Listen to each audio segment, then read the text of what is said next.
Welcome back to the Couch Potato Podcast. On today's show, Lucas and I are joined by producer Adam and first-time guest Mark as we discuss the 1975 classic Jaws. We'll talk about our favorite moments and lines from the movie while offering up some fun facts along the way. So here's to swimming with bow-legged women. Jaws on the Couch Potato Podcast starts right now.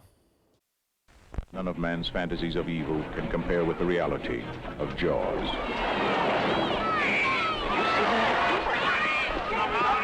Bad fish, but I'll catch him and kill him. Did you hear your father? Out of the water now! This shark, swallow you whole.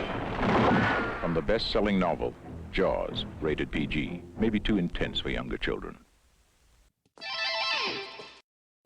All right, welcome back to the Couch Potato Podcast. With me, as always, is Lucas. Lucas, what's going on, man? Not much. I am, in fact, here. Here I am. Yeah. Don't say that. My daughter watches this show called Coco Melon, and they got a song on there, and now I'm just going to have that in my head the rest of the night now. Well, you're welcome. I've never seen Coco Melon, but I'm sure it's not fun. Dude, don't. Like, once they get started on it, it's like, forget it. 6 months straight. My son's watching, I don't know, he watches something when he goes to bed. And, he's 3 months old, so he doesn't know what the hell's going on. But yeah. He stares at the TV really hard. Yeah. Well, that's what they'll do. They don't understand what's going on. Yeah. We also have on the show tonight producer Adam. Adam, been a long time, man. How you doing? Not too bad, not too bad. I'm glad to be back. Yeah, we're glad to have you back. The Furious 3's back. I think that's what we're calling ourselves. I don't know. We'll have to come up with a nickname. Why are we so furious? I don't know. Maybe it's because we're dissatisfied by the 7 people that listen to the show. We want 8. That's correct. And we are pleased to have a new guest on the show. This guy, if you were to look up dad mode in the dictionary, it'd be a picture of him. Mark, Dad as fuck. Mark, how are you, my friend? Doing well. Thank you, Russ. Dad mode, huh? Yeah. What's that, Coco Melon? Yeah, Coco Melon. I have to check that out with Maddie. She digs it, so. Well, dude, I'm just telling you right now, you're in for a world of pain. You go down that rabbit hole. My daughter's 11. She's still watching Peppa the Pig. I'm like, why? Stop it. All Coco Melon is just nursery rhymes. And I think I've heard all of them. There's like 3 seasons of this show, and like each episode's like an hour. I've probably watched each episode maybe 9 or 10 times. It's fucking awful. Probably about as good as watching Yo Gabba Gabba many times. I wouldn't know. And I don't want to. You need to be invited to Yo Gabba Gabba. That's some good stuff there. Nope, not happening, Mark. I love we're talking about children's shows when we're about to talk about a shark that eats people. Yeah, the episode we're doing tonight, we're doing Jaws. This was the first of our fan appreciation polls that we did back in, what was that, late July? Yes. Thanks, Lucas. Thanks for your contributions. I said yes. But yeah, this is the one that everybody voted for. So looking forward to this. I'm just going to go around the room, ask you guys what your first experience was with Jaws. And Mark, since it's your first time, we'll let you lead off. So I had to actually go and ask my dad. I said, when did we see Jaws? Because I'm old enough to actually say I can see it in the theater. And he thinks that we probably saw it in the drive-in. Now, I probably saw it. Keep in mind, this is 1975, so I was 4 years old. I probably watched whatever kids movie was on the other, like, before it or after it. I'm sorry, I didn't hear you. Did you say you were 40 years old in 1975? Four. Oh, okay. Mark, this is going to be awesome tonight. I was alive when the movie came out. This is going to be awesome tonight because usually I'm the one that gets the old jokes. Now I don't have to worry about that. Well, I can take it. It's years of abuse, so. But you said that there was a kids movie on with this? Usually if you go to the drive-in, because that's where we went to see movies at the time, and Jaws came out in the summer, so Mom and Dad, they took me to the drive-in lot. I mean, they've seen a whole bunch of films there. So what did you see, like the Disney Robin Hood followed by Jaws? That sounds perfect. I thought Robin Hood's came out in the 50s. Mark, I don't know. I'm Snowball. I didn't come up with a specific year, okay? I know. I can say actually. I think I did see Fox and the Hound, so that could have been the one that opened with it. That's a weird combination. Well, Adam, what was your first experience with Jaws? So, my earliest recollection of this movie has to be when I went over to my grandpa's house and he just had it on TV, and I thought it was really cool. I was really young at the time, and I started from the beginning, and to this day, like that first scene still, I can't stomach it just because it's so I don't know what it is about it. It's not scary to me. I guess I don't get scared by it. It's unsettling. It's unsettling. It's uncomfortable. Mm. Which part? The drunk guy chasing the naked chick? No, I'm gonna say when she's in the water and getting thrown around. But yeah, by the shark. We got to preface with that. Not the guy chasing her. Not the guy. Somebody's gonna see this like, whoa, wait a minute. I don't remember that scene. And shark. Yeah, that's my first recollection of it. Lucas, what about you? So, as you know, we used to, when we were all younger, we used to record stuff on VHS. So, you'd always put it on, what was it, EP or extra long play or whatever it was. And so you could get 3 movies per VHS. And I'm pretty sure I accidentally watched this movie when I was a kid. So was this on the same tape with, like, it was Jaws, Beverly Hills Cop 2, and then the one that's titled Mom and Dad's Special Movie? Daddy's No movie. I love when I found that tape. I'm like, what the? I found those tapes too, and then my mom found them in my room. That was an awkward conversation. I'm sure it was. Would you call that the treasure trove of love? No, but I should have. Actually, your nickname for your porn stash was much better than mine. Oh, yeah, it's a nod to the first Mission Impossible movie. But, Lucas, go ahead. I didn't mean to cut you off. Oh, no, you're all good. I just watched it on VHS when I was a kid. I don't really remember, like, I didn't remember the movie. Watching it again, some of it came back to me, but it had been so long since I seen it that I couldn't really remember all of it. I think I came into this movie a little later than you guys. You guys seem like you watched it pretty young. When I was 3, my mom and dad were divorced, so I would spend weekends at my dad's house. And I remember that my stepbrother woke me up out of a dead sleep, and the first thing I seen when I woke up was the Jaws poster. The shark getting ready to eat the woman on I think she's like jet skiing or something. So I've been that poster to this day still puts me at unease. Like I have to preface myself like, hey, you're about to look at this poster so I can take it in. But I didn't watch Jaws till I was maybe 10 or 11. Oh, wow. Yeah, I think I caught like the last 40 minutes of it on TV. And so you said 10 or 11, so it was 1982? Come on, guys. I thought Mark was supposed to get the run of the old jokes tonight. But, that was my first experience with it. I did have a question before we got into the categories, though.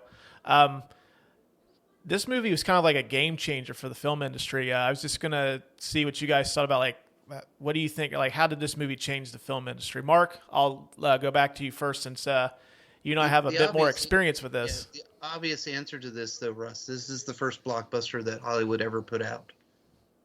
It hit the $100 million mark, and that's what, they said over 67 million people saw the film. So I'm not sure what the inflation money is on that, but that's, Yeah, I was doing some research, and it was crazy that I remember that, like, they had, like, the way they used to distribute movies, it wasn't like they do today, where, like, if you were to go see, like, the new Avengers movie, it's going to be on, like, 8 screens at, like, a 30-screen multiplex. It was like they'd usually put them out in a handful of cities at a time, and then they would slowly... It was almost like a band that goes out on tour. They would just hit, like, stops, and it would slowly expand. But at the time, Jaws was out in, like, 450 theaters at the time, and then I know it said that, like, it was supposed to be a 900, but they cut it in half because Universal's one of the executives wanted people to drive like an hour and a half away to go see it. It seems obnoxious. Well, at the time They too. do that. Well, I was reading too that like Universal spent like almost $2 million in advertising. Which That makes sense. I mean, if you think about it, at the time, you really only had what, like three major television stations. You didn't have cable at the time, so you're always going to get bombarded with Jaws ads. Right. So, yeah, that's kind of what I was getting at too. It was like the first modern blockbuster. Adam, what do you think? Like, how do you think this movie changed the film industry? I mean, this is the first movie that that people actually got scared of real life sharks. You know, like this, like nobody went to the movie theater and thought that whatever happened in the movie was going to happen to them in real life. I mean, not until this movie. Everybody stopped going to the beach.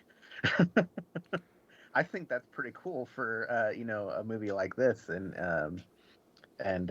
Well, I think it's because people didn't have a Mayor Vaughn. But I think that's one of the coolest legacies of this movie is that so many people saw it, and then so many people got scared that like something like this would actually happen to them, even though it's really rare. Yeah, I know for me, like I always, for the longest time, I would get apprehensive about being in a large body of water. Even if it was like something like I knew there was no way in hell a shark was going to be in it. It was just like, it was always on the back of my mind. I'm not getting in that goddamn swimming pool. I'm not getting in the bathtub, Mom. There's a shark in there. Lucas, what about you? Same question. I know that this came out before Halloween. I feel like now I don't know my horror movies that well, the older horror movies, but I almost feel like this movie made it really tense with the music. It was more like a tense thing than a jump out and scare you type thing. I feel like it really kicked that off. Mm-hmm. Yeah. So I feel like between the soundtrack and the, just the tension, that this movie really kind of set that up. The soundtrack's pretty iconic. You could have never seen this movie, but you'll know the Jaws theme song. Yeah. Right. I think that's the only song I know how to play on a piano. When I worked at Blockbuster, which gives me a little cred here, I had people just a come little to the bit. store. Don't get just too a high tad. on yourself now. A little bit. Just a skosh. A little bit. But I had people come in and they would want to rent like a foreign movie, and I don't know how this makes sense. And they were like, "Well, I don't watch it with subtitles." I go, "Well, don't you understand that the vocal tracks are part of the sound of the film? That's how it works." And they would go, "That still does. I still want to read it." I said, "Okay, do this. Imagine watching Jaws without the music." And they were like, "Oh." And it made sense on how to watch this other film. Like Jaws doesn't work without the music at all. Right. It's part of the whole ambiance. Yeah. Exactly. Excuse me, do you have Night Nurses of Budokan? I got 3 copies in the back. That's a movie that probably a lot of people do watch on mute or with the subtitles. I don't want to wake anybody up. I know you. First off, you would have been that guy that when I worked at a video store too, you'd have been like the guy that somebody would have said like, just recommend something. I'm not like, I hate that fucking film snob. Pick me out something good. I never did that to people. I tried to figure out what they wanted to watch that they would entertain. I hired a kid that was a big film snob, and he would say, have people watch The Assassination of Jesse James, which is not a bad movie, but it's like boring. And they would come back pissed because he recommended this movie. Like, okay. I come in here to do a Van Damme double feature, and you sent me home with this. Yeah, exactly. All right. Anything you guys want to add before we jump into the categories? Because there's a ton of shit to get into on this. Yeah. A ton of shit. No, I'm ready for the research. All right. Learn some stuff. All right. The Tale of the Tape. This was released on June the 20th, 1975. This stars Roy Scheider, Richard Dreyfuss, Robert Shaw, and Lorraine Gray, who I found out was married to a Universal executive at the time of this movie, too. This was directed, of course, by Steven Spielberg. Rotten Tomatoes score of 98% from critics and 90% from audiences. The box office was $472 million on a $9 million budget. Making some cash. Winner of 3 Academy Awards, including Best Film Editing, Best Score, and Best Edit. I don't know why I put Best Editing. It's film editing is the same fucking thing. Selected for preservation in the National Film Registry by the U.S. Library of Congress in 2001. And this is currently streaming on Amazon Prime. Nice. So Amazon, you can send us a couple bucks. All right. The William Somerset Research Corner. I couldn't even begin to narrow this down to what I wanted to put in here. So I strictly focused on like the casting stuff, which I was surprised by how many people were considered for this. Charlton Heston was recommended by studio executives to play Brody, but Spielberg decided he didn't want Heston because movie audiences would think that the shark didn't stand a chance. So they didn't cast him. You get your hands off me, you damn dirty shark. Well, I guess Charlton Heston got so pissed off that he refused. Like he said, he would never work with Spielberg again. He started talking shit about him in the press afterward. Okay. Next time I see that Spielberg, I'm gonna punch that cocksucker right in the face. No, it's no contest though. He would have just parted the sea and found the shark right there. So, you know. Jaws is made of people. People. John Voight was the original choice to play Hooper, but turned it down. So George Lucas recommended Richard Dreyfuss, who he just directed in American Graffiti. And I thought this was kind of funny that Richard Dreyfuss turned it down originally, but he had seen a screening of The Apprenticeship of Duddy Kravitz, and he thought he was so bad in that movie, he went back to Spielberg and said he would do it. Because he thought, like, he's not going to work again after that movie comes out. So he's like, well, I'm just going to try to grab as many jobs as I can. So, also, Timothy Bottoms, Kevin Kline, and Jeff Bridges were also considered at one point for Hooper, too. Okay. I would have actually loved to have seen this. Spielberg wanted to cast Lee Marvin as Quint. I guess Lee Marvin thanked Spielberg, but turned it down, said that he would rather go fishing. Well, that's what he wanted him to do in the fucking movie. That's right. Sterling Hayden was also considered, but he couldn't take the role because he had money trouble with the IRS, which was funny that Robert Shaw, who took the role, actually had IRS troubles too, to the point where when he wasn't filming the movie, he had to go to Canada to avoid getting arrested for tax fraud. That's badass. This one was actually really funny, too. Spielberg wasn't the original choice to direct Jaws. Dick Richards was the original director, but he got fired during a pre-production meeting. He said that he wanted the opening shot to be the town and then the picture of the whale. So they felt like, well, this is a shark movie. What was his name again? Who, the original director? Yeah. Dick Richards. So his name's Richard Richards? Yeah. Nice. His parents loved him. Yeah, apparently. He's a real dick. Spielberg actually tried to quit this at one point, saying that he was afraid he was going to get typecast as a truck and shark director because his first movie was Duel, and then he did Mark. Didn't he do Sugarland Express next? Yeah, that was the next movie. Okay. He actually tried to get onto a movie called Lucky Lady, which was a Prohibition-era comedy drama that had Gene Hackman, Burt Reynolds, and Liza Minnelli. But he couldn't because he was obligated to Universal to do this. Quick fun fact about Lucky Lady, though. George Lucas and Gary Kurtz visited the set one day and pretty much took most of the production crew, and they hired them to do a little movie called Star Wars. That's right. Oh, okay. And Never then, heard of it. Is it any good? I've heard it's all right.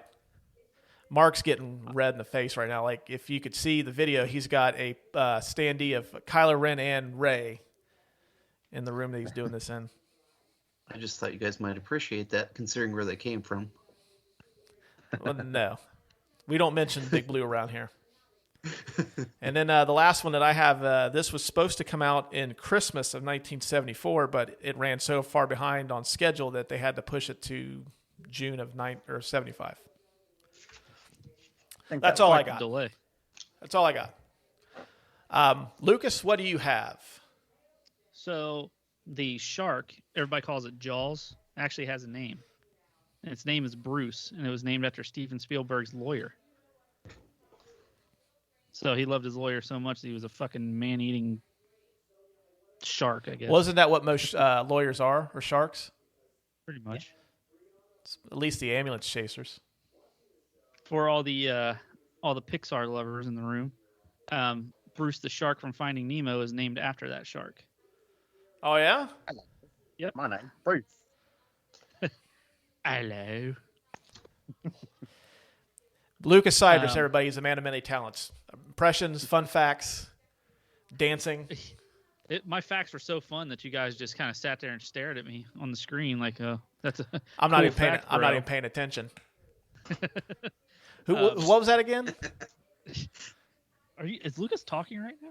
I hear something in my headphones. Steven Spielberg initially thought John Williams' iconic score was a joke, but we all know that's not true. And later on, he acknowledged that the soundtrack is pretty much 50% of Jaws' success. Mm-hmm. Oh yeah, easily. Well, like you said, even if you've never seen the movie, you know that iconic Jaws sound. And we've already talked about how much of a genius John Williams is on this podcast. So. Yeah, well, Adam, one of these days we'll just do a John Williams episode, a very special one. Yep, you know what? He's getting up there in years, so hopefully we can do that before he passes on. So. We'll send it to him. Isn't he retired though? I don't know. Did he retire after Star Wars? I thought he did. Maybe. Shit, I would have. Made enough money, that's for sure. Deuces, I'm out. Just as a mental note, like Russ mentioned, it, he did win the Oscar for this score, so yeah. Which he should have. I mean, well, I don't know what it was up against, but like I said, everybody knows that Oscar year was a murderer's row of movies. Really? Yeah. This is the year. I think One Who Flew Over the Cuckoo's Nest won Best Picture. Wow. I forget the nominees, but I know Spielberg couldn't even get a Best Director nomination for this. That's how loaded it was. The original script, like the novel, called for Hooper to be killed when the shark bites through the cage. So Hooper was supposed to die right there. But they had a separate film crew that went to Australia to get footage of sharks in a cage out there because they couldn't really get the sharks to do what they wanted them to where they were. So they got a really good shot of a great white attacking an empty cage, and Spielberg wanted to use it, so he changed the script to keep Hooper alive, and it spared Dreyfuss's character. I was when I was researching this, there's a scene in the book that's not in the movie, involves Hooper, the scene where Hooper visits Brody's house and he brings the wine. I guess Brody gets drunk and then Hooper ends up banging his wife in the book. Yeah. Yep, that happened. Wow. They were awfully flirty right there. When he was over there. They took that out of the movie. But. That scene you're referring to, though, they actually used a miniature cage that they put in the water with a shark that was nowhere near the size of what Jaws actually was supposed to be. But then they made a little mannequin to put in there, but didn't look real. So they had a guy that they like a smaller person get into it, and the dude was afraid to get into it. I don't know. We'll pay you lots of money. But they shot all that footage in Australia, but they found it some of it worked eventually, but a lot of it they just couldn't get right. So. Mm-hmm. Well, they kept having trouble with their mechanical shark. So. That's part of my trivia too. All right, well, let's not step on anybody else's shoes here, Lucas. Well, one of you gentlemen want to take over? I am done with my fun facts. Mark will let you go ahead and go now, so we'll save the best for last on this one, Adam. Best for last? Okay. Yeah. I don't know. I like to compliment people. And Russ and Lucas said a lot of stuff that I had come across that is actually interesting. And if you guys know, the town of Amity was shot in Martha's Vineyards, which is like super popular now as a vacation spot for folks. But the reason Let's be real, rich folks. Rich What's folks. that? It's a vacation Rich spot folks, for yeah, rich yeah. folks. No I couldn't doubt. afford to go there. But the reason they shot it out there is because for 12 miles around, you could see 30 feet to the bottom. So the mechanical shark that they couldn't get to work half the time, they could get work in those really like shallow waters. Hmm. It made it easy to shoot there. So plus, because of the water depths being so low, Spielberg never wanted to show the town. Like, if there's any shot where they're on the boat, if you see the town, people would be like, why don't they go back to town? So he never shows the town when Brody and Quint and Hooper are on the boat. It's all water. So, and as he was shooting those too, it was also at like water level. So like it made you feel like you were treading water every time you did that. So it's pretty cool. I was treading water. I had heard somewhere too that one of the, I think it was the cinematographer one, or no, Spielberg wanted to like put cameras on the boat, so like basically the horizon would always fuck with the people. Yeah. And they said that I think one of the EPs or the cinematographers on the set said like, people are going to throw up in the movie theater if you do this. The Cloverfield people are like, fuck you, we're doing it anyway. Yeah. Yeah. The other mention as far as casting goes, the guy who played the Mayor Murray Hamilton, he was the incomparable first choice Murray for that Hamilton. role. What's that? The incomparable Murray Hamilton. That's right. So he was the one and only for that role.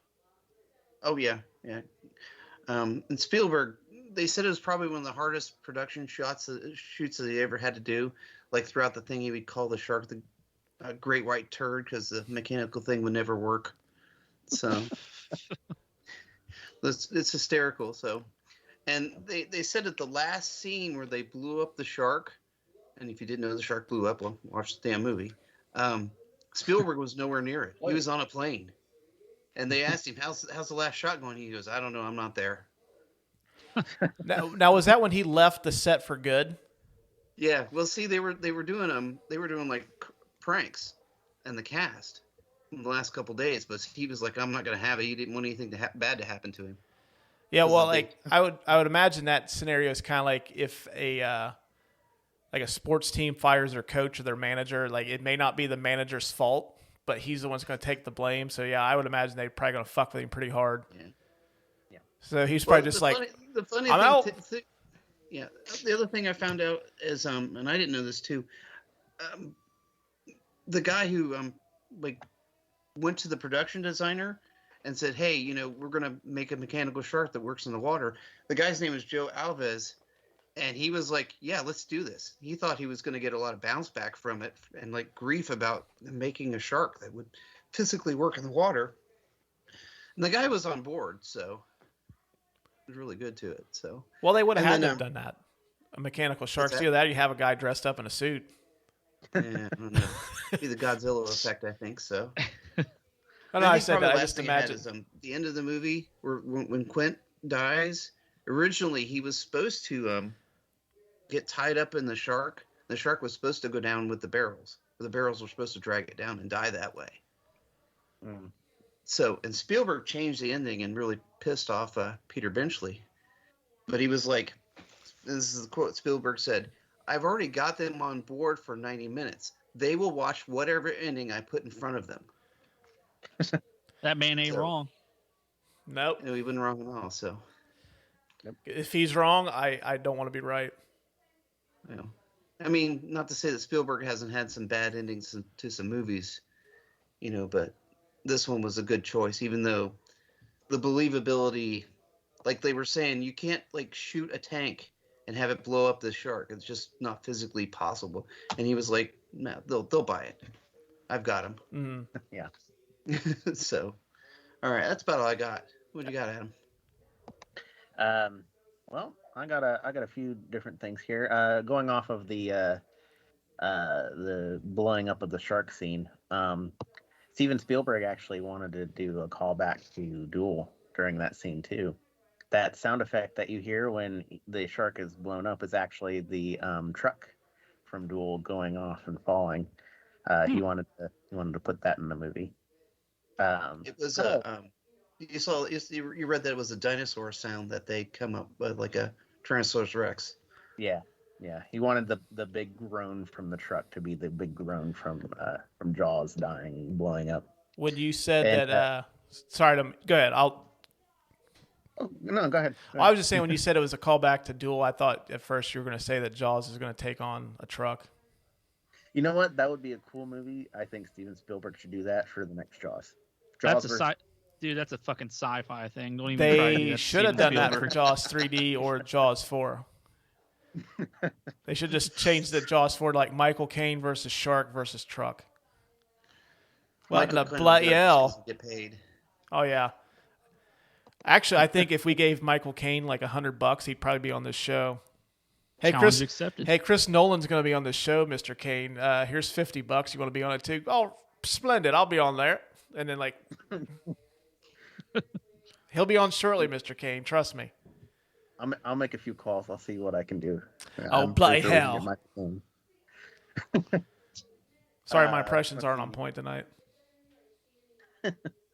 We all understood it though. Let's see here. I also had most of the time when the shark wasn't working, they shot scenes that kind of implied the shark was there.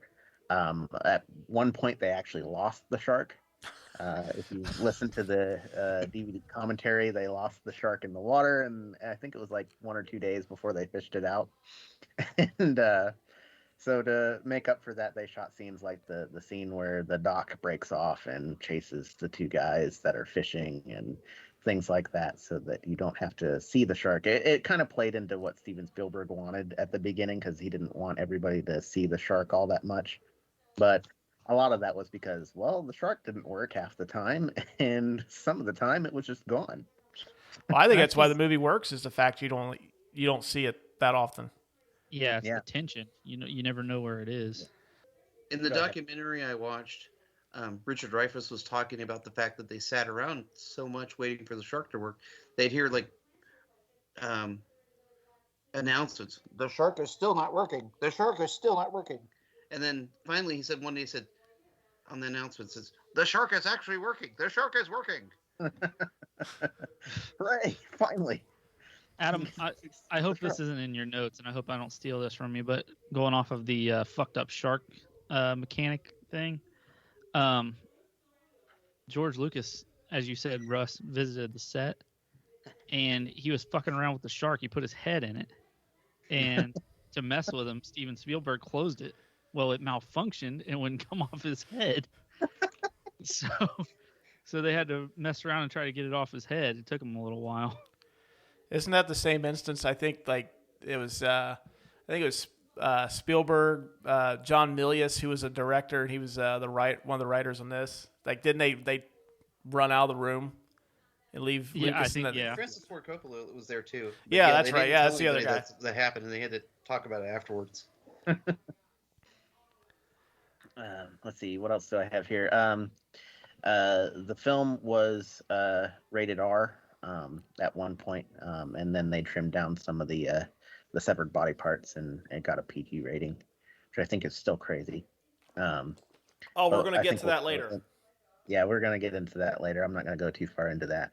And then Quint is named such because he is the 5th person to die in the movie. That was just a little call to when he dies, and I think that him getting eaten by a shark and dying is a pretty cool ending. I don't know if him getting tied up with the barrels is that cool. I think Peter Benchley said it was supposed to be more like a Moby Dick was the concept behind it. I like him getting eaten. I think that was really satisfying. I mean, we'll get into that later too, because I think that's one of the best lines of the movie. All right. And then let's see. The last little bit of information that I have is actually kind of recent. There was a lot of news outlets very recently during the COVID-19 pandemic that have compared lots of political figures to the mayor of Amity. And there's actually news pieces that you can go out and look up on the internet. For example, CNN, what Jaws can teach us about our coronavirus response. So it was actually on the news for a while too about how the mayor of Amity is like some of the political figures in our country today. Yeah, see, I actually I was looking Murray Hamilton up too. I was just looking to see what else he had been in, and also I seen a lot of those articles too. And there's also an Etsy link to where you could buy the jacket with the little anchors on it that he wears in the movie too. I was contemplating pulling the trigger on that, but I'm like, fuck, I won't get it in time for this episode, so never mind. I would have totally rocked the shit out of that for this. I'd have done it for you guys. And it would have been appreciated. It would have. Just like Mayor Vaughn, I do it for the people. Good shit, gentlemen. Good shit. All right. So if that's all we've got for fun facts, I'm going to go ahead and go into the I Drink Your Milkshake Award for the best scene of the movie. I drink your milkshake. I drink it up. So I'm going to let Adam lead off with this one. I think this is pretty much going to be unanimous, but I kind of want to hear what else you guys got. So go ahead. So my favorite scene is going to be the USS Indianapolis scene. I think that's going to be everybody's. Damn it, you stole my answer. You son of a bitch. You stole mine. Not fair. I was told not to do that. I didn't say you couldn't do it. I was just saying that's what I was going to come up with. I just didn't want the... That was not the impression I got. Don't do that. Mark, just ask for clarity. Ask questions. Use your people skills. Talk about why that's their favorite scene. So I'll go to my other favorite scenes. One of my other favorite scenes is when they open the beaches back up after the attacks, and the mayor is trying to get everybody to go back into the water. I don't know why. Nobody's in there. Everybody's just standing on the beach, and I don't know why. I just get a kick out of the mayor trying to get everybody to swim. Yeah, he goes that old guy, and he goes, "Just water. Go on, go in the water." And then the guy's like, "Fuck it, all right." Yeah, and he dragged his grandkids in there. And then all hell breaks loose, and then the beginning. It's one that makes me uncomfortable, but it makes me uncomfortable. So it's a great scene. You know, it's a horror movie. At Boobies make me uncomfortable. But that's another good fun fact. When they were filming that scene, they actually broke the actress's ribs because they were pulling her back and forth with ropes, and those screams were real. That's method acting right there. Yeah, it is. That's another good scene that I had, and then I really liked the scene where Hooper comes to dinner, and then they just decide to go out on the boat and search for the shark and cut open the shark and everything. Was this after Brody sobers up after Hooper's got done polishing off his wife? Yes. Those are the scenes that I have, but like I said, the USS Indianapolis scene is my favorite. All right, Mark, what do you have? I mean, I think the opening scene does it for me too. I mean, but I think the fact that the horror of the scene, that you don't see what's going on underneath the water, just it leaves enough to be imagined, you know, because she's screaming her vagina. Hey, exactly.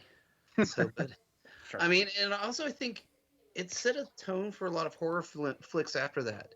You know, like you don't really have to see the monster so much as imagining what's there. I mean, Ridley Scott pulled it off quite well with Alien because you didn't see that monster well into the flick. The minute you said that, that's the first movie popped in my head. Exactly.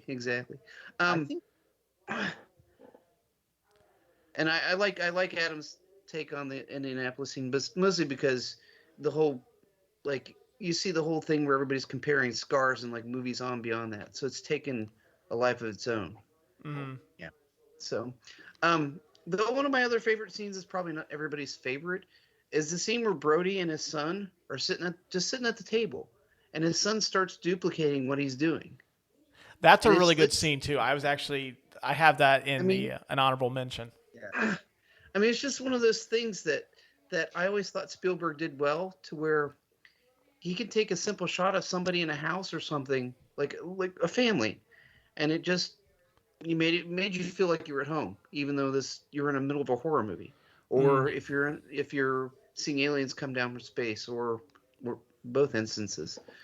Like, he was really good about that, and that scene just was, I don't know.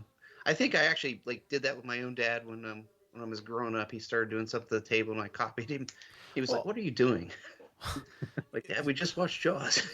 Yeah, well, I mean, like, anybody that's got, I mean, we all have kids, so I mean, yeah, that's just one of those scenes that, like, just one of those touching moments where you just have that little moment with your kid. Well, except for Mark and his dad. Mark's dad told him to fuck off, but he thought it was, he appreciated it, but I guess I appreciate the filmmaking aspect of that concept. It's just, it was so subtle. So, and I think Jaws, like, over the years, when you watch it when you're younger, becomes a different movie as you become older, because you realize all the other, like, small nuances that are going on. So, yeah. And I think every other scene with Quint is probably one of my favorites. The character just, so. Yeah, Robert Shaw's done like 100 in this movie. I fucking love him in this.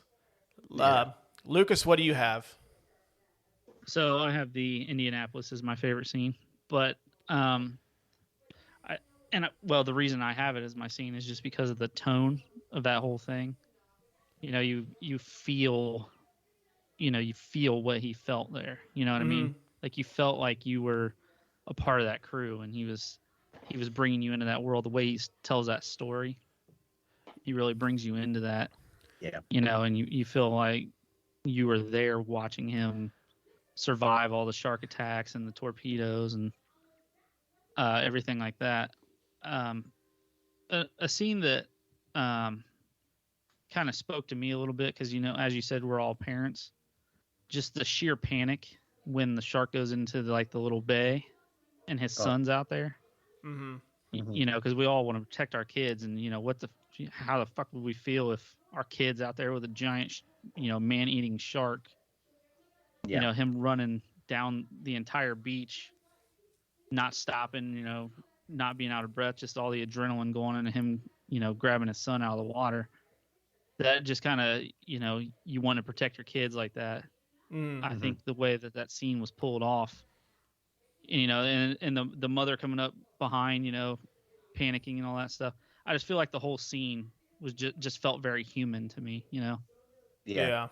Very realistic in the scariest way. Yeah. It's been like forever since I've seen Jaws 2. I feel like that was more prominent in that second movie, and I don't. It's been a long time since I've seen it, so I'm not really sure if they pushed that button a little bit harder there, because the kids were older at the time. Mm-hmm.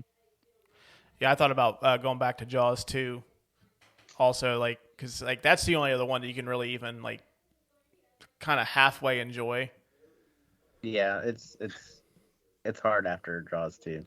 It's really hard after Jaws 2. I saw all the movies when they came out, all 4 I saw in the theaters at some point. So, and I saw 4 and was like, oh my God. Can we give Mark the nickname of the historian? Or just history? Well, maybe we'll just create a new segment for the show, and here's movie moments with the historian, and we'll play classical English 17th, 18th century parlor music for him. And then we'll just go into about 10 minutes of movie history, and then that'll be the segment. And he'll end up telling the story of somebody got pissed off because he overcharged them late fees at Blockbuster. Actually, that actually wouldn't be a bad idea for a segment. We have him come in and talk about all the other movies of that year. That'd be good. I like that. There we go. All right, Russ, what do you got, bud? I have the Indianapolis too. Like when you were saying, like the way he tells a story. Like I didn't really pay attention to this too much till I watched it. Because what I like to do a lot of times, I'll watch the movie and then like when I'm doing the scenes, I'll go back through and just kind of skip to the ones I'm probably going to nominate. You could see like in his eyes how much he's hiding, how much that hurts even telling that. Yeah. And just like I think the fact that that's an actual event that happened, like that's almost the scariest scene in the movie, even though like the shark's not in there. Like there's not like a jump scare. You don't see like the fucking dude's head at the boat. Like just the fact that like this is real and like he was a part of that. Just, I don't know. It really kind of hits home with me. Although, so that's going to be my winner too. Like that scene's just fantastic. A little fun fact before this. Apparently, Robert Shaw thought it would be a good idea for them, since they're sitting around drinking, that they should actually do that.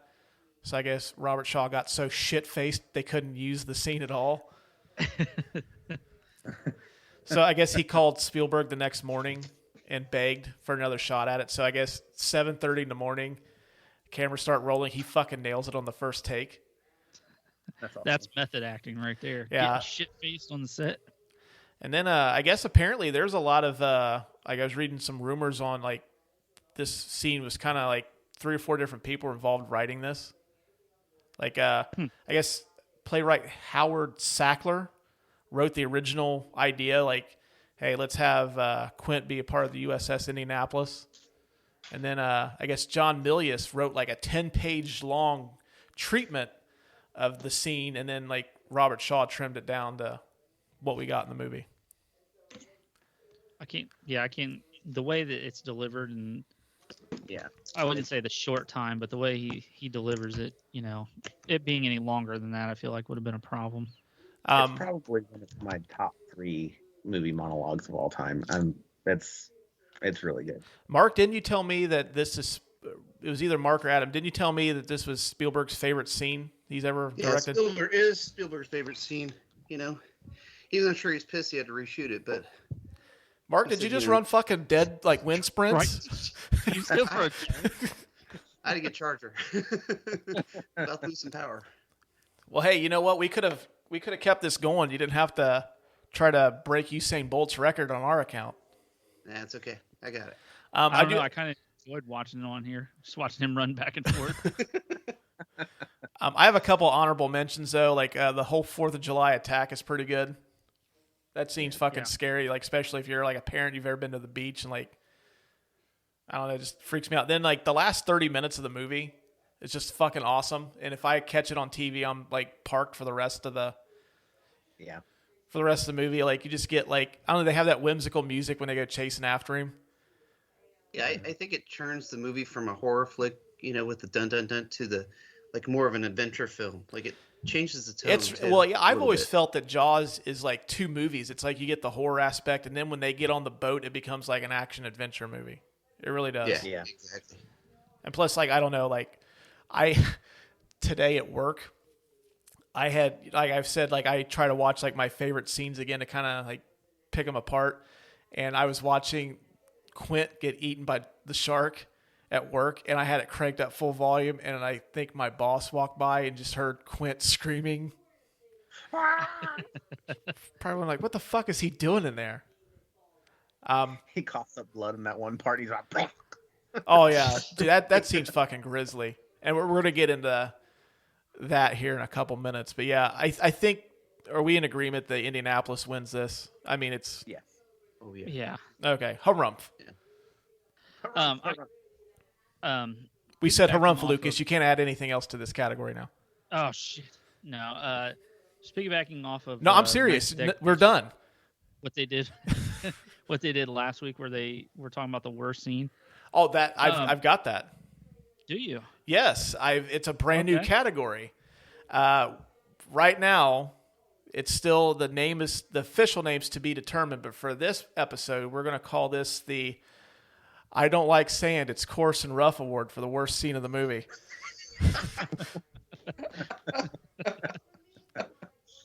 Perfect. Thanks, Adam. That was Adam's the one that told me to go with this one. I personally don't have anything. Like, I fucking love this movie. There's a few movies I think are perfect or close to it, and I think this is one of them. So there's really not a scene for me, but I just kind of want to introduce this category in the name. It's pretty funny. But if you guys have one, by all means, throw it out there. Yeah, I just feel like the shooting star was just really unnecessary. I didn't understand why they put that in there. Didn't make any sense to me. That was it. Just a little nitpick.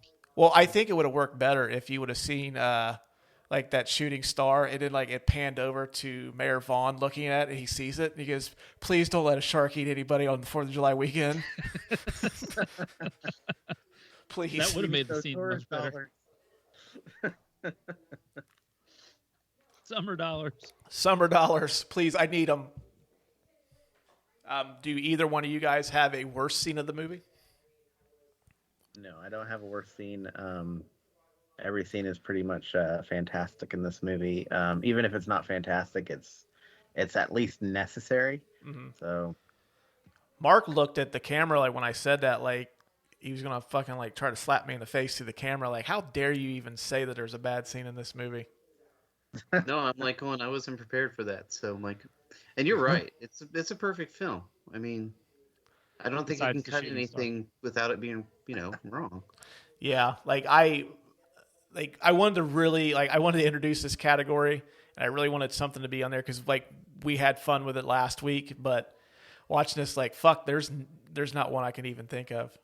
I don't know. It sounds like I'm the winner because I'm the only one that nominated. The shooting star, which, truth be told, I didn't even fucking know there was a shooting star scene until Lucas. That's how they referred to as production value because it didn't cost them anything to do that. That was a random shot.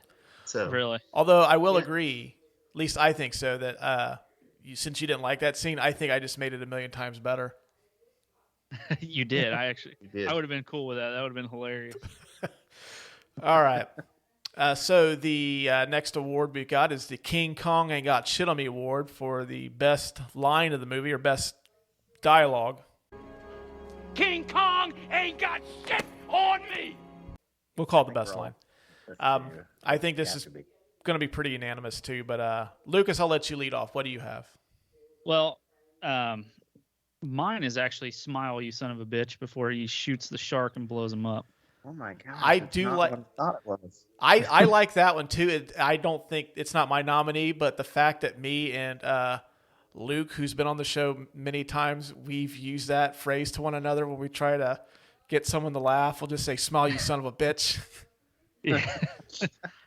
I just thought it was really cool the way he just, that's hopefully not pointing a rifle at them, right? You're just saying it. No, I've never pointed a gun at anybody and said, "Smile, you son of a bitch." I don't operate like that. Okay.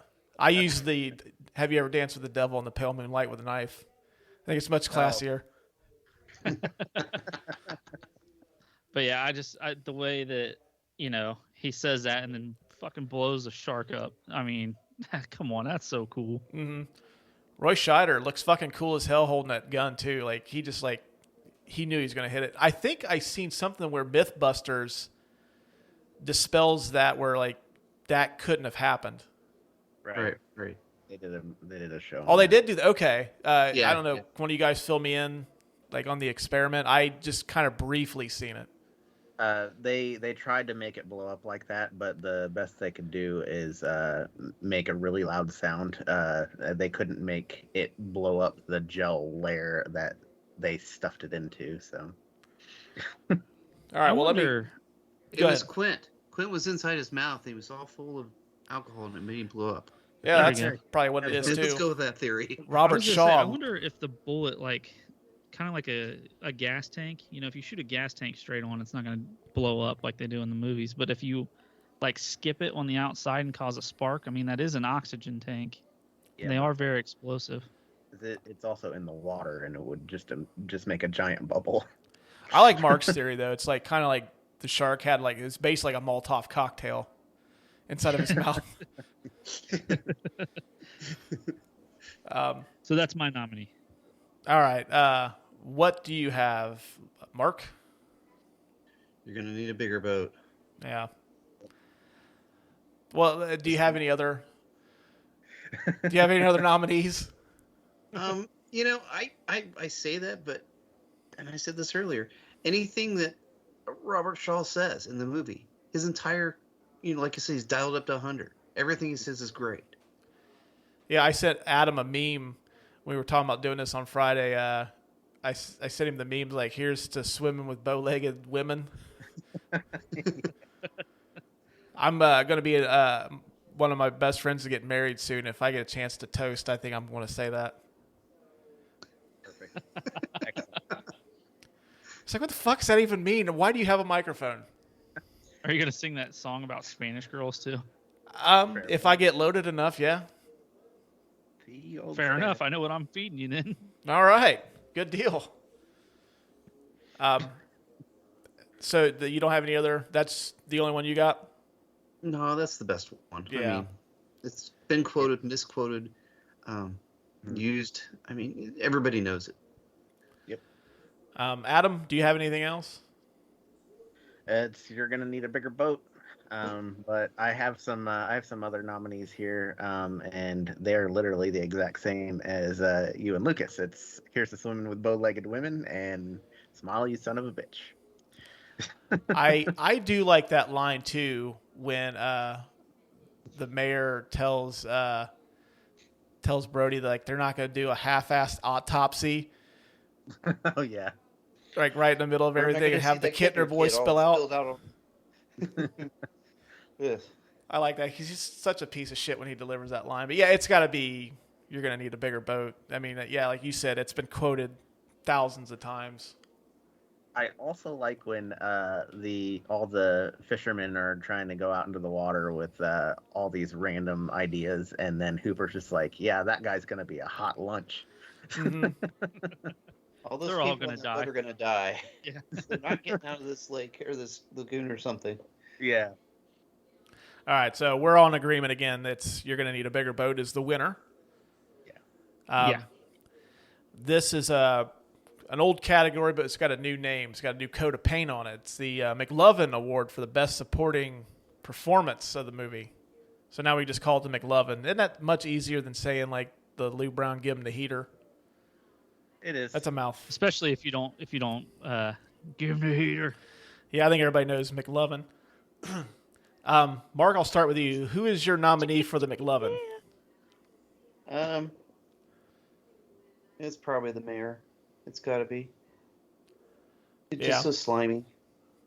Yep. He is. Plus, he wears a coat with anchors on it too.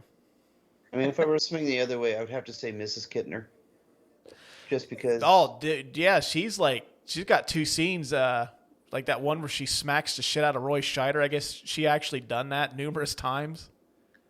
Well, the thing is, I was watching something today. They said that she would have people just come up to her, like the actors, and they would slap her, or he would, or she would slap them. They'd say, "Just slap me, just for because they're fans of Jaws."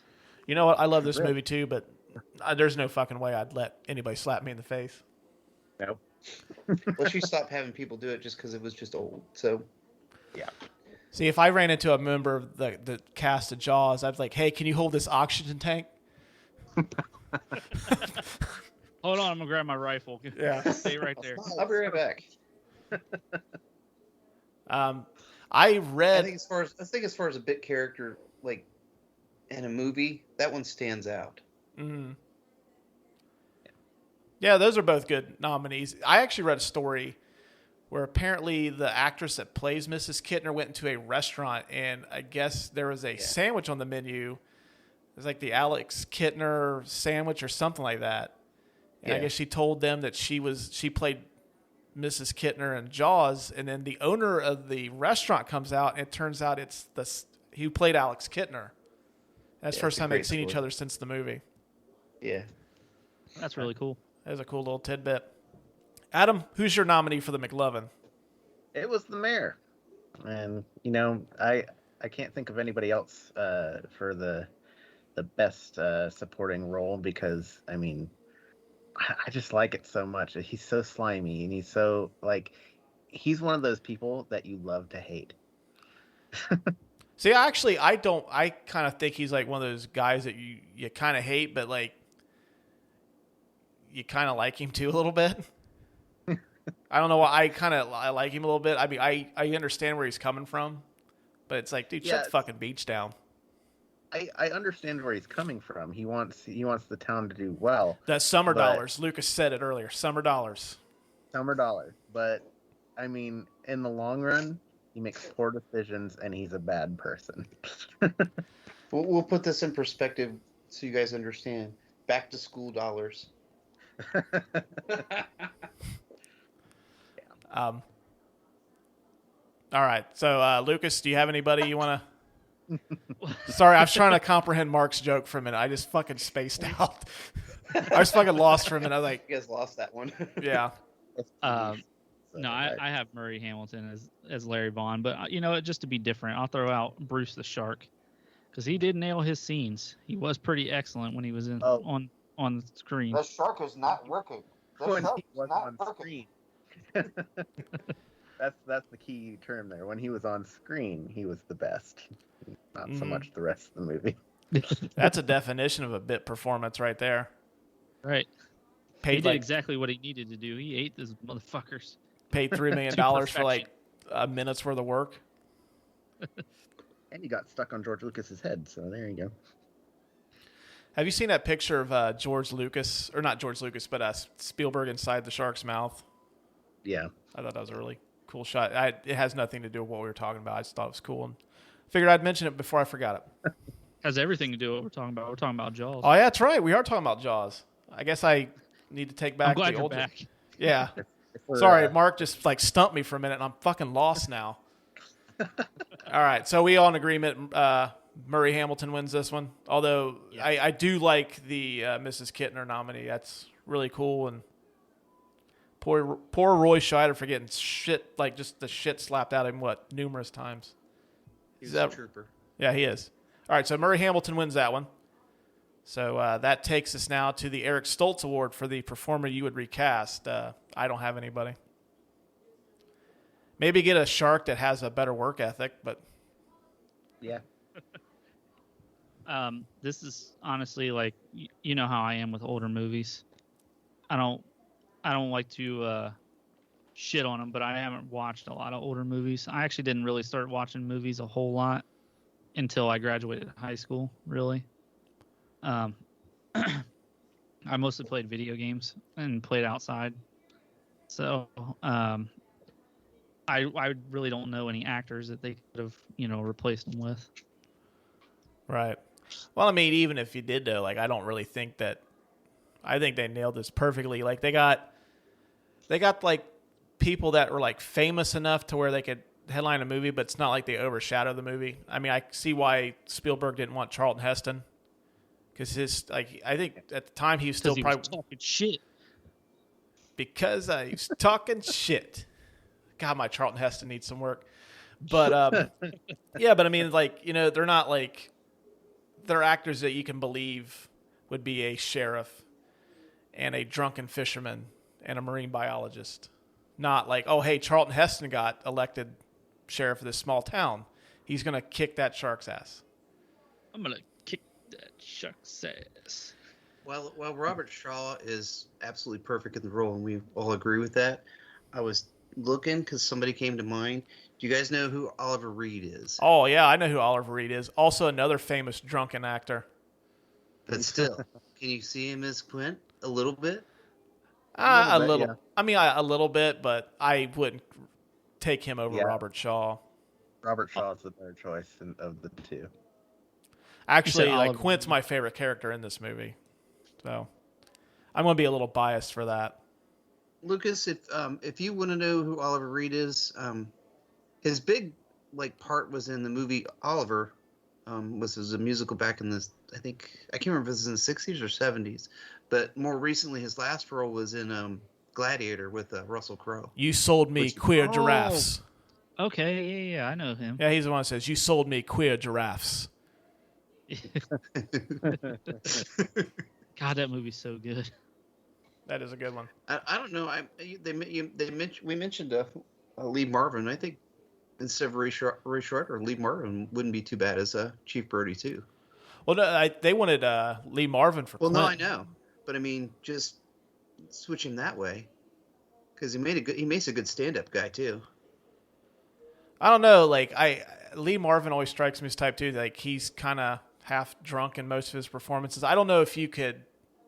Like that's quite a dynamic there. Lee Marvin and Robert Shaw together. Would they make it through any of their scenes? Okay, who's the old guy in Escape from New York? Which one, Lee Van Cleef or Ernest Borgnine? Yes. Lee Van Cleef. I could maybe see that. Yeah. I mean, if I'm going to recast one of the three, I would probably do Richard Dreyfuss over Scheider and Robert Shaw. I think Kevin Kline would have been kind of interesting. I've been a young Kevin Kline, but. Oh yeah. But I honestly, I wouldn't touch anybody though. They're all fucking like the three leads are awesome in this. So. I know. All right. In an effort to get Sir Michael Caine on the show, I'm just gonna say all the actors are replaced with Michael Caine. Every single one of them, including the shark. Including the shark. I think Michael Caine's gonna try to do like a one-man play, like once like COVID is kind of in the rear view of Jaws 4. Adam, always remember, Ben Affleck can play Bruce the Shark. No, I want Michael Caine to be Bruce the Shark. I want Brody to say, "Smile, you son of a bitch," and then the shark comes out of the water and says, "Never."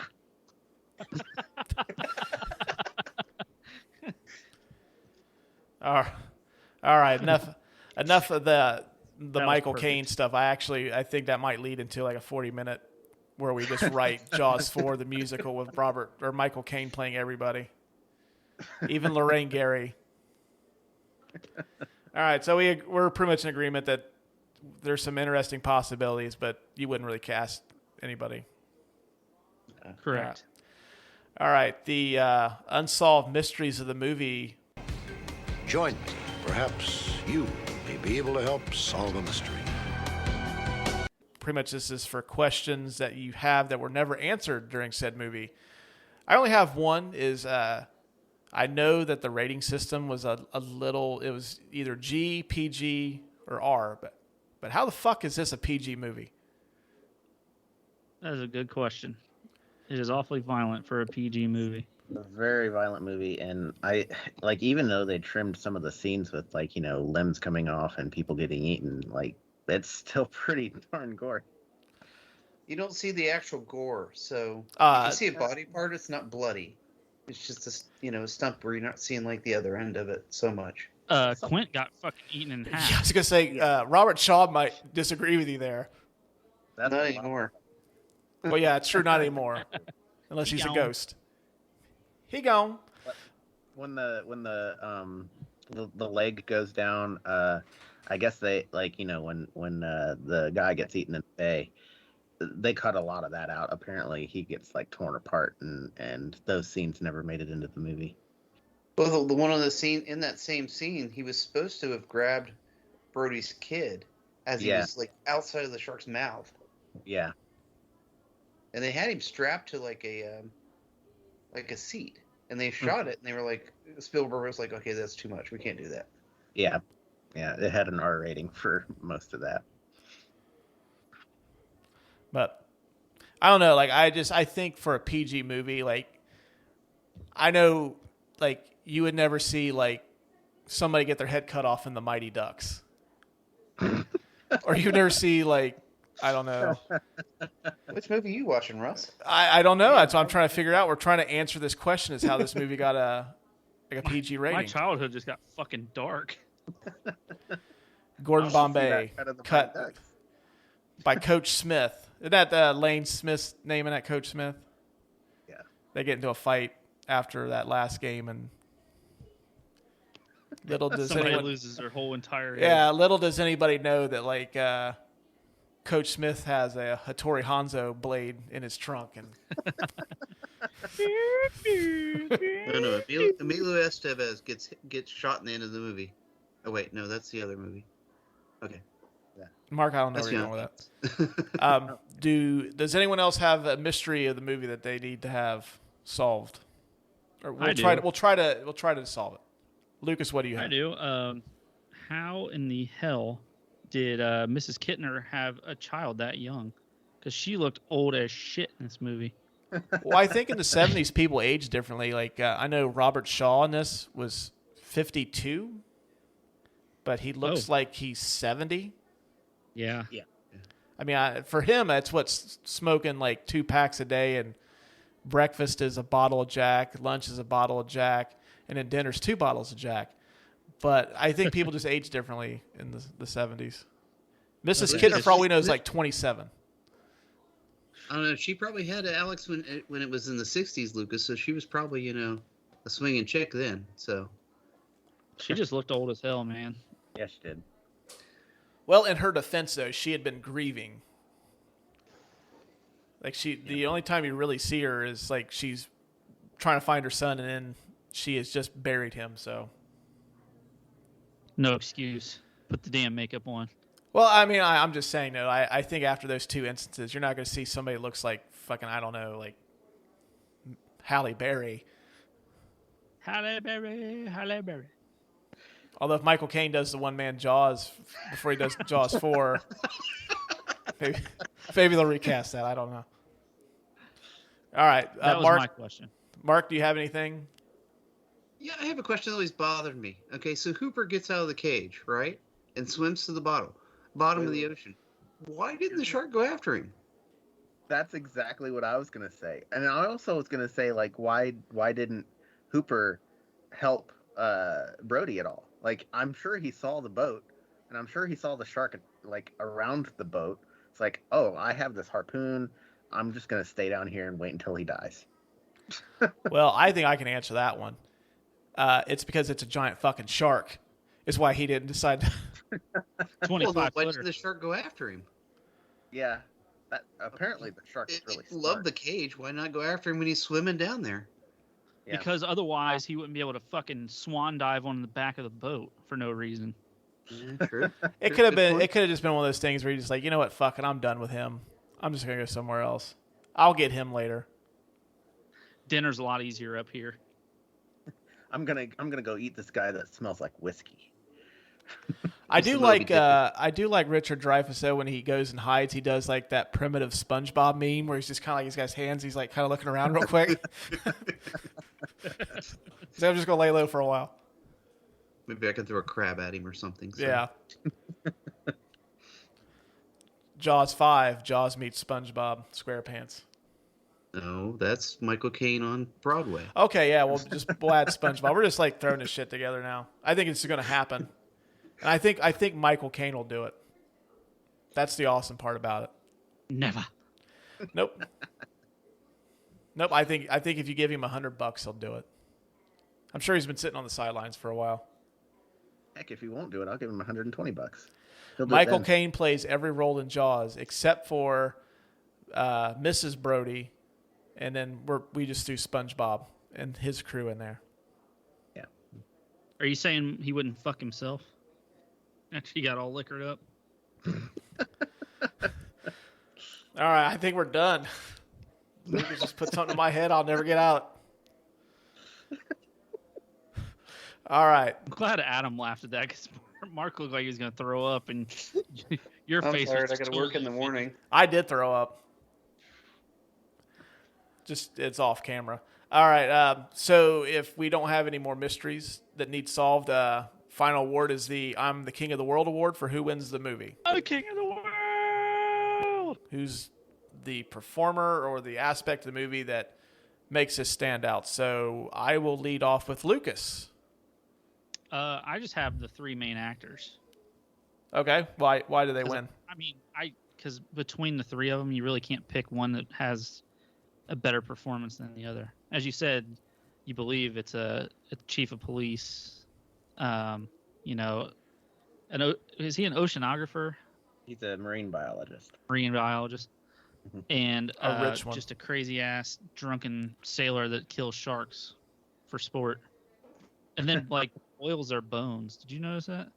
Yeah, selling the shark jaws to tourists. Yeah, so for me, it's all 3 of them. I really couldn't pick between any of them. Okay. I just thought their performances were excellent. All right, Adam.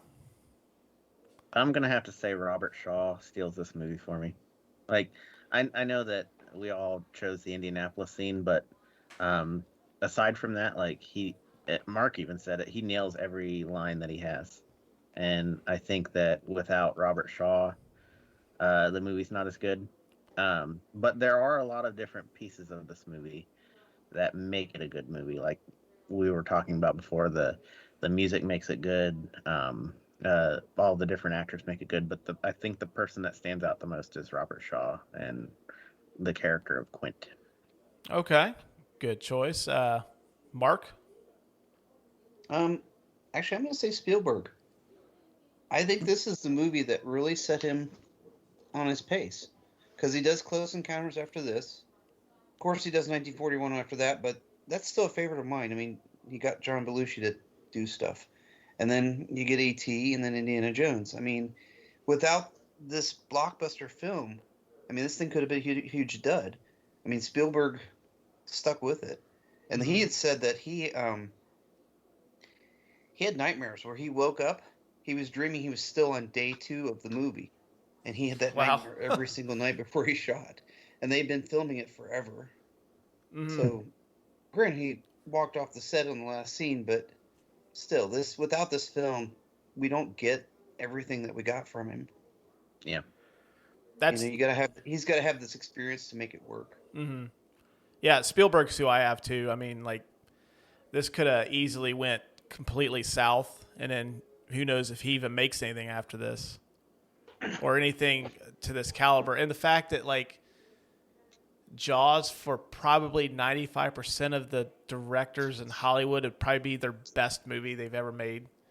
The fact that after this, he goes on that run that Mark was talking about, and then even later on, he does Jurassic Park, he does Schindler's List, he does Saving Private Ryan. There's 6 or 7 movies that have a legitimate argument of being his best movie, and Jaws is considered an all-time classic. Yeah.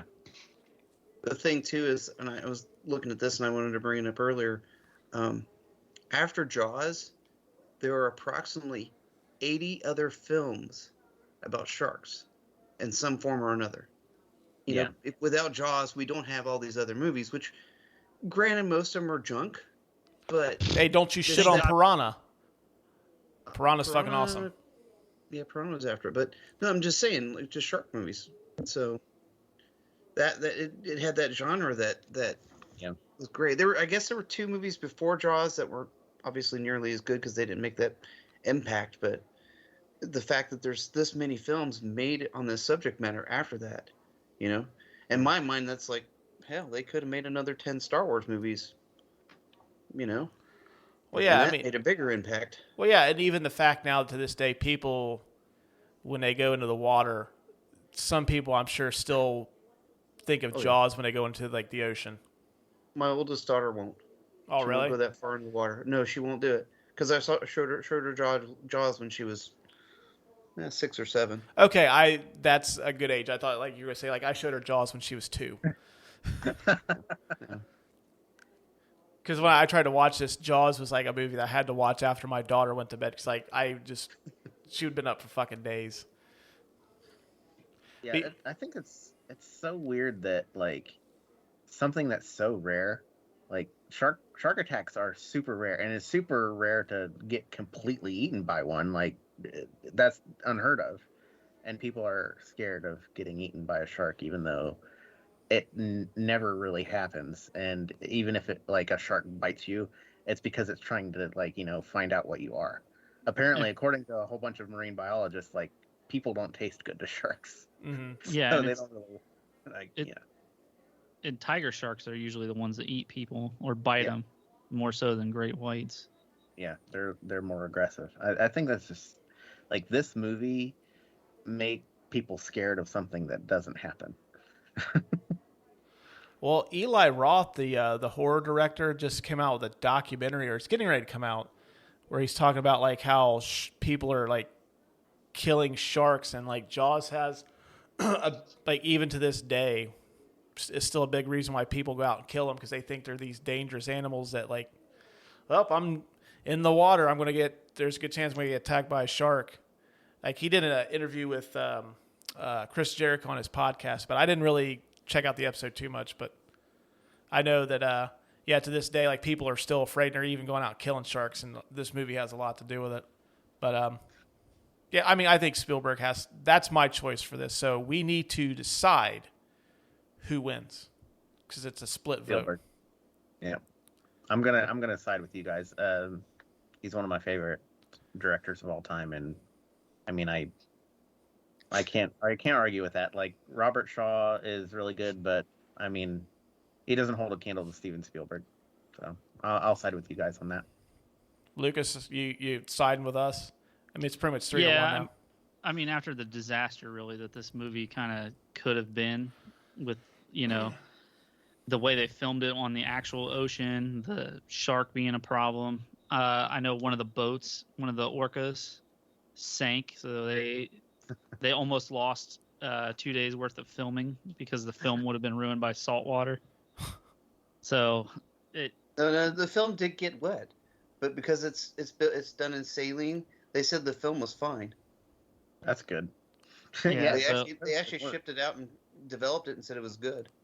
That's good. With the disaster that this could have been, I'll agree with you guys. Spielberg put it all together and made an all-time classic. All right, Steven Spielberg wins, and we still have to get that to where we mail him the Couch Potato Podcast Winner of the Movie Award.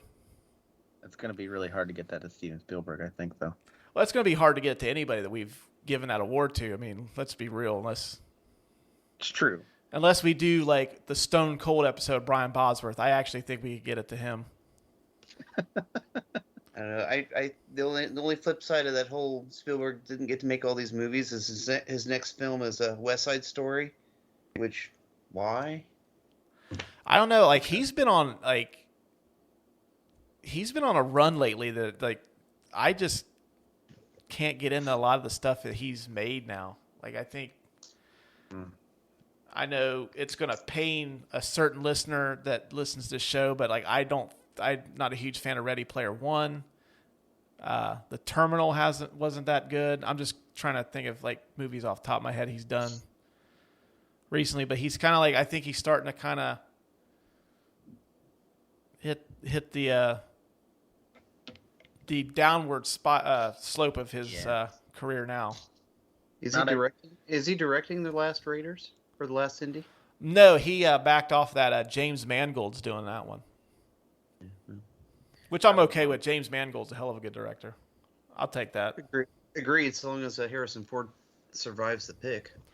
You know what? Harrison Ford is basically, I think he's pretty much indestructible. He gets dented up, but he still keeps going. So, all right. Well, before we wrap this up, anybody have anything they want to add? I don't think so. I did have another bit of trivia that I forgot to add. Oh, go right ahead. They did end up finding the wreck of the Indianapolis a couple of years ago, and it's a really cool story. There's a couple of different documentaries about it, and a couple of different discovery, things that you can watch. So, if anybody has a chance to watch that, it's just a really cool little tidbit of history that you can go out and watch. Yeah, I know. One of the things that I miss about not having physical copies of movies now is some of the cool special features. I really when you mentioned that Jaws documentary, was that the one that's almost as long as Jaws itself? Yeah. I don't remember the running time on it. 75 minutes is the bonus footage. It's really cool. This has literally actually a nifty trivia piece on it too. Oh, does which it? Is where I got it has a little trivia game on this disc. When DVDs used to have little games on it, That's when Universal was at the top of their game for Blu-rays and DVDs. Yeah. They were knocking them out of the park for their big titles. So, yeah. All right. Well, Lucas, anything you want to add? Or are you looking at your phone? Well, I was trying to see if I could find those documentaries for the Indianapolis because history is something that I'm really interested in. So I was seeing if I could find anything, but no, sir, I do not have anything to add in. All right. Well, if you find those documentaries, throw them on the old socials. So, will do. All right. Well, until next time, we'll catch you guys later. And that's going to wrap up this week's episode of the Couch Potato Podcast. Lucas, what do we got on tap next Monday? We have the awesome 2008 comedy Step Brothers coming up. Did you touch my drum set?